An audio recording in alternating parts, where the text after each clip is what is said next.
Sheriff Reed here from the Kingdom Warrior Academy of Martial Arts, doing another quick reference video for our students for Chin Na groups. So today we're going to be doing the miscellaneous group of Chin Na. So in the miscellaneous group of Chin Na, it's so named because it's the group that kind of caught all the leftover groups that didn't quite fit in, or techniques that didn't fit in any of the other groupings. So the ones that today are just kind of a random selection. They're not attacking specific joints or following any specific methodology for attacking the joint. They're just kind of like what's left over. Okay, so I have a student who's going to help me to demonstrate the techniques. Go ahead. And the first technique that we're doing is called drawing the sword. It's actually, origin is from Aikido. It's not original to Xingyi. We picked it up somewhere along the line. I really like this technique. It's fun to play with. You have to nail it in order for it to be useful in the street. Like, no margin of error. Your performance has to be perfect. So I'm going to demonstrate it. I'm going to go through it slow and break it down. It's called drawing the sword and it's Japanese in nature. So, put one there. There you go. Thank you. So in Japanese culture, when they had their sword, it would be in their stash or the belt or whatever, and when they would draw it, so one of the ways that they would draw it was they would grab it with this reverse grip and they would draw it out so it would clear the belt. Then they would switch their grip and chop. And so we're going to take that motion, that draw, grip, and chop. I'm going to take that motion and turn it into a wrist lock. And then I'm going to show you a cool variation. So the traditional application will not break the wrist, but it will cause the person to go down to the ground. So this, as it traditionally applied, is a takedown. You could call it a throw, whatever. The end result is that your opponent is on their back on the ground. So, a couple key concepts. It does not work if the person is not gripping you with a firm, strong grip. If you have a really light grip and you go and you're already out, you need to be turning and responding to your opponent right away, because you may already be out if they didn't follow you. You have to get your opponent to follow you, which means they have to have a really strong, firm grip. Okay? The next is you have to pay attention to where you are in relation to your opponent. If there's a height discrepancy like there is here, so one of the reasons why this is a good practice with people of various different heights and builds, because it makes you really refine your technique down. Okay, so if I'm going with my student here and I chop through, I go from here and it didn't work because I was at a much higher height than him. I have to really get down low so that my technique is happening at a level that's low enough that he can't just, ballerina twirl underneath of it and be out. Okay? So, the first step of the technique is performed from a wrist grab, same side wrist grab, is you're going to step across and do like a sword hand technique, like so. Okay? If that gets you out of the grip, just go with it. That's fine. You've escaped, you're ready to move on. Okay? If they're still holding on when you go through that, you're going to come over and you're going to grab his hand. Not the forearm, not just grip the wrist, you want to grab the hand. Then what you're going to do is you're going to pivot and drop to a knee, like this, and then take his hand straight over his shoulder. And he ends up down on the ground. Now, as I did it there, I was still a little too high, and I gave him a lot of time to respond, so he was able to kind of halfway turn, and he kind of ended up on the ground, but he kind of rolled on the ground. When you do it properly, you don't give them any time to respond, and you stay really, really low. It's here, and he ends up more on his back. Okay? So, variation on that. As I step through and I come here, instead of pivoting 180 degrees and taking him straight back this way, I'm going to step 90 degrees. So as I step through here, same grab, I'm going to pivot here, and I'm going to take him this way.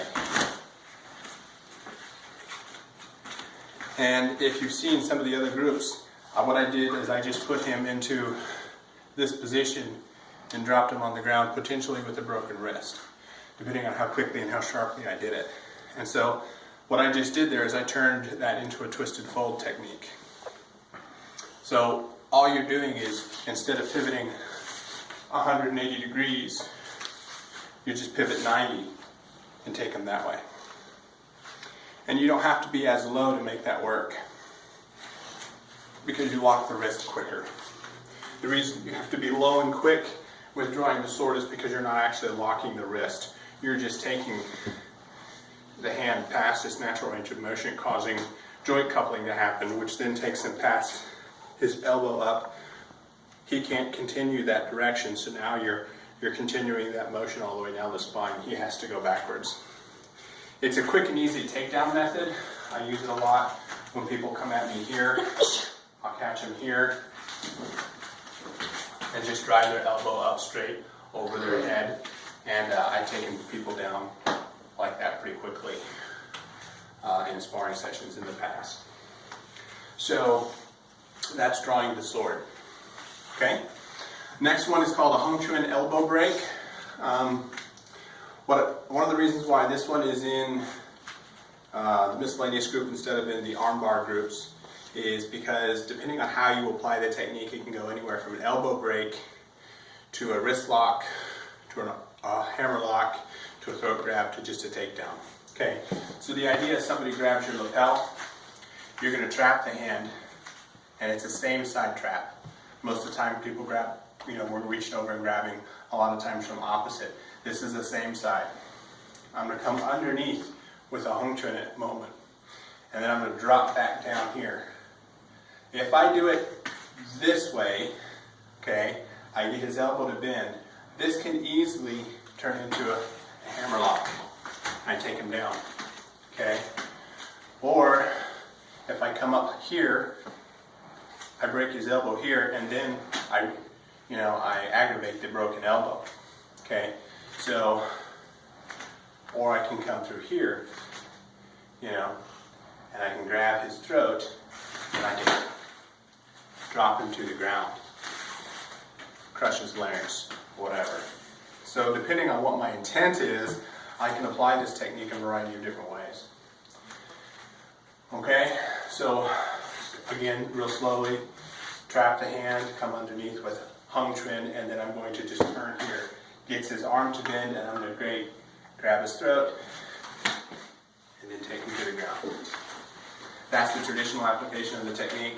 Depending again on how you apply the force, you can do anything from a wrist lock or break to an arm ball, actual breaking of the arm itself, to a dislocation of the elbow, to damaging the shoulder, or the flesh grab for the throat. The end result is you've got them pinned to the ground with their throat. So, good stuff.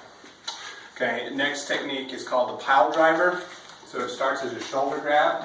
Okay, I'm going to opposite hand trap. Okay, just like I'm going to do the train whistle technique from the wrist scissors. I'm going to step, come over, drop down. Now I'm going to let go here as I come through underneath behind. I'm going to grab him by the back of the head. Now we're really far apart, and I really want that to be that gap to be bridged. So I have to get really close to him. So what I'm going to do is I'm going to pivot around and see how close my hip gets. I'm going to pivot.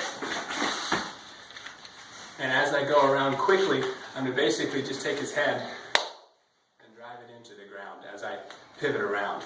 But I really want my hip, okay, to be right next to his. I've got him here, and then I can swing, and down he goes. Okay? Again, kind of a takedown. If I wanted to, as I'm coming through here, I come around, I could come here, I could kind of knee him as I'm getting into here. I could bring him into my own knee if I wanted. but I risk that balance disruption through here. I risk going down with him if he grabs a hold of me. It could end up both of us on the ground, which, if you've got a really strong ground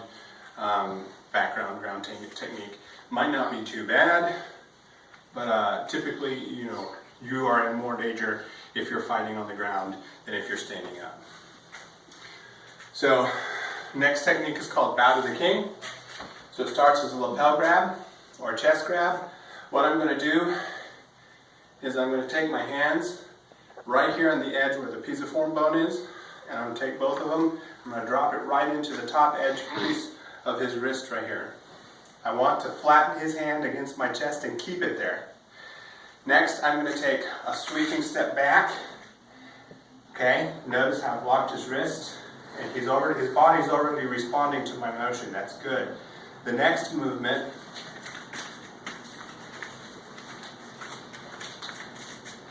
once I take that first sweeping step back and I get his body to respond to me, this is where I drop him. Okay, is I'm going to take my other leg, I'm going to sweep back into a kneeling position, and I'm going to bow up my waist really quickly. I'm going to do it together. So I'm going to do it slowly here. So he grabs, I trap, I sweep back one step, then I drop, boom. That's slow. Okay, a little bit quicker because I want to be nice to my partner. He's letting me practice here.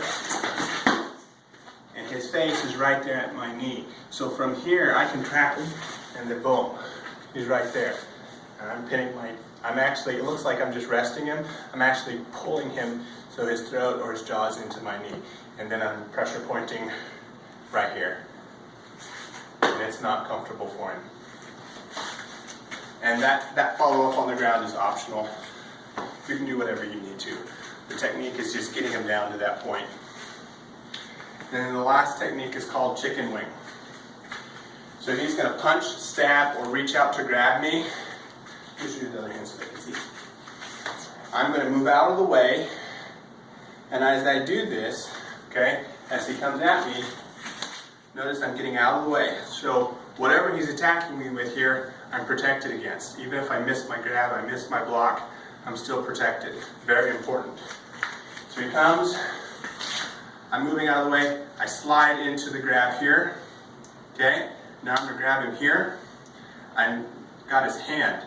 I'm not grabbing his forearm, I'm not blocking the wrist motion with my hand. I'm sliding, and then I'm grabbing his hand with mine. Now I got his elbow in control. I'm going to come up. I'm going to bring his elbow all the way to my body. I'm kind of resting on my belly. Okay? And then my teacher always talked about not making sure you don't jam yourself by bringing his fingers to his deltoid muscle. Okay? So the way I'm going to avoid that is I'm going to keep his forearm straight up and down. I'm going to rotate his fingers away from his, so it's at a right angle to his humerus bone. And then I'm just going to compress. Yeah. And I'm going to do that until I get a response from his body. Okay, you never just go, when you're doing Chennai, you never just go to the point where you think it should work. You're going to go to the point where you see it working. And you always want to get that good feel, so you feel what's happening in your joint, in the joints that you're attacking and in your opponent's body. So you want to feel what's happening, you want to see it, a response in their body. You never just want to go to that point where you think it should work. And when you practice, that's the way you should practice. Don't just be nice and go, okay, it should work there, and never actually make them feel what the technique feels like. You're not doing your partner any justice, and you're not really training your ability to feel, which is what you should be training when you're working with a partner. All of these techniques can be practiced. The form of the motion can be practiced shadowboxing style, so you get the repetition and the movement in. When you're working with a partner, that time should be spent learning how to feel how different people, different muscle tones, different levels of experience, different builds, different sizes, different genders, how they respond to the way you apply the technique, and you should be feeling what it feels like to do the technique on a real life person. Otherwise, you're really wasting your time practicing, trying to get repetitions of a movement in. That, learning the movement itself and practicing the repetitions really should probably be spent on your own time practicing shadowboxing style. go through the movements hundreds and hundreds of times, and then get a partner together and practice what it feels like to really lock a person and take them to the ground gently. Okay, you can go all the way to that point where you have control of your opponent as long as you go slow. Okay, all right, that is the miscellaneous set of technique, chin knot technique, and thank you very much.